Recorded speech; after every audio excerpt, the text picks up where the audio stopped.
इस वक्त हम बिलासपुर के जिला शिक्षा अधिकारी के कार्यालय के सामने खड़े हैं, जहाँ पे बड़ी संख्या में अनुसूचित छात्र संघ के लोग यहाँ पहुंचे और बड़ी संख्या में यहाँ पे प्रदर्शन किया जा रहा है। विभाग के खिलाफ यहाँ पे नारेबाजी की जा रही है। आप देख सकते हैं तस्वीरों में यहाँ पे बड़ी संख्या में अनुसूचित छात्र संघ के लोग पहुंचे हैं। और यहाँ पर गौर करने वाली बात यह है कि अनुसूचित छात्र संघ के लोग आखिर चूड़ी और चश्मा लेके आप क्यों पहुंचे हैं। आइए उनसे बात करने का प्रयास करिए। किन मांगों लेके आप पहुंचे और क्या जरूरत पड़ गई कि पावर का चश्मा और यहाँ पे चूड़ी लेकर यहाँ पे प्रदर्शन करने को मजबूर होना पड़ रहा है। जी, किन मांगों को लेकर आप पहुंचे, क्या कुछ मुद्दा है? जी भैया, मैं आपको बड़ा स्पष्ट कर देना चाहता हूं कि जब कक्षा का जो है अनुशासनहीन छात्र क्लास मॉनिटर बनता है तो कक्षा के अनुशासन में प्रभाव पड़ता है, वहां अनुशासन खत्म हो जाती है। उसी प्रकार से जो है जिला शिक्षा विभाग में ऐसे जिला शिक्षा अधिकारी को बैठा दिया गया जो महज सिर्फ 6 महीने का एक्सपीरियंस रखते हैं प्राचार्य के रूप में। आज आप छात्रों की समस्या को लेकर, पालकों की समस्या को लेकर यहाँ आएंगे तो यहाँ मौजूद नहीं रहते हैं। आप फोन करेंगे तो फोन नहीं उठाते हैं। आप देख रहे होंगे विभिन्न मीडिया के माध्यम से कि लगातार प्राइवेट पब्लिकेशन की बुक बाकायदा नोटिस जारी करने के बाद छत्तीसगढ़ राज्य से सीएम साहब के निर्देशन के बाद भी कलेक्टर महोदय जी के आदेश के बाद भी 9 बिंदु पे आदेश निकाला गया था कि जिस बोर्ड से आपको मान्यता प्राप्त है उसी बोर्ड का आपको बुक उपयोग करना है। आपको अगर सीबीएसई से मान्यता प्राप्त है तो एनसीईआरटी की बुक, और आपको अगर सीजी बोर्ड से है तो निगम पाठ्य पुस्तक की निःशुल्क मिलने वाली बुक आपको देनी है करके। लेकिन कोई भी प्राइवेट स्कूल इस नियम का अनुपालन नहीं कर रहा है। और जो अधिकारी है, चाहे वो नोडल की बात हो, चाहे बीओ की बात हो, चाहे डीओ की बात हो, सब आराम से एसी कमरे में सो रहे हैं।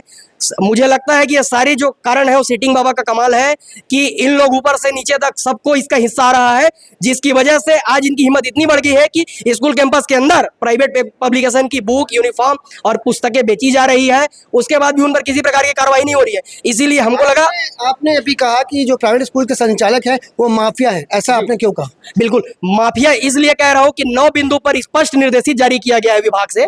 उसके बाद भी अगर उन लोग यहाँ के निर्देश का पालन नहीं कर रहे हैं, क्योंकि उनको उस पैसे से माफियागिरी, जो 2 नंबर का पैसा है, जो उसी से प्राप्त है कमीशन का पैसा, कि उन लोग बुक किसी स्पेसिफिक दुकान से लेने के लिए आपको बाध्य करेंगे।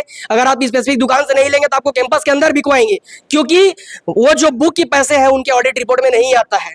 और यही माफियागिरी उन लोग कर रहे हैं। 2 नंबर से छात्रों को आर्थिक बोझ, पालकों पर आर्थिक बोझ और मानसिक बोझ डालने का काम कर रहे हैं।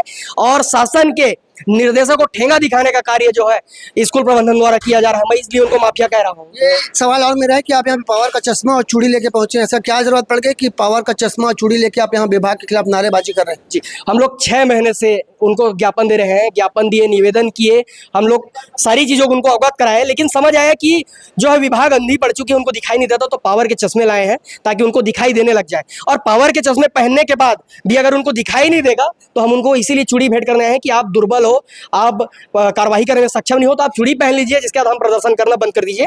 मैं आपको माध्यम से बताना चाहता हूं कि आज ये जो जिला शिक्षा विभाग है वो शैक्षणिक संस्थान न रखे उद्योग भवन बन चुका है। यहाँ स्कूल की अनुमति नहीं मिलती, व्यापार करने की अनुमति मिलती है, और सारे जो प्राइवेट स्कूल है वो व्यापार कर रहे हैं।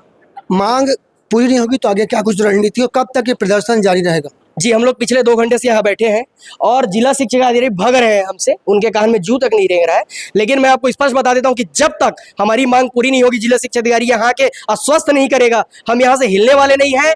हम प्रत्येक दिवस आएंगे और उनको चूड़ी और ये चश्मा भेंट करेंगे, और इसके बाद भी अगर उनको समझ नहीं आएगा तो उस बेशरम व्यक्ति को बेशरम का फूल भी देकर हम स्वागत करेंगे उनका। और प्रदर्शन तब तक समाप्त नहीं होगा जब तक छात्र हित में और पालकों के ऊपर से ये बोझ समाप्त नहीं होगा। आपको बता दें, जिनसे अपने बात की अनुसारित छात्र संघ के लोग हैं, इनका काफ़ी गंभीर आरोप लगा शिक्षा विभाग के ऊपर। उनका कहना है कि शिक्षा विभाग में काफ़ी बड़ी धांधली हो रही है और जो प्राइवेट स्कूल के संचालक हैं उनके ऊपर कोई कार्रवाई नहीं हो रही, जबकि जांच में स्पष्ट हो चुका है कि वो कहीं ना कहीं गलत साबित हुए। इसके बावजूद उनके ऊपर कोई कार्रवाई नहीं हो रही, जिससे लेकर यहाँ पे अनुसूचित छात्र संघ के लोग बड़ी संख्या में पहुंचे। उनका कहना है कि जब तक उनकी मांग पूरी नहीं होगी तब तक ये प्रदर्शन जारी रहेगा। और अभी तो वो चूड़ी और चश्मा लेके और आगे अगर इनकी मांग पूरी होगी तो बेशरम का फूल भी लेके यहाँ पर प्रदर्शन करेंगे। अब देख रहे हैं उनकी मांग कब तक पूरी हो पाती है। कैमरामैन नूर सिंह के साथ जिया खान, सिटी भास्कर।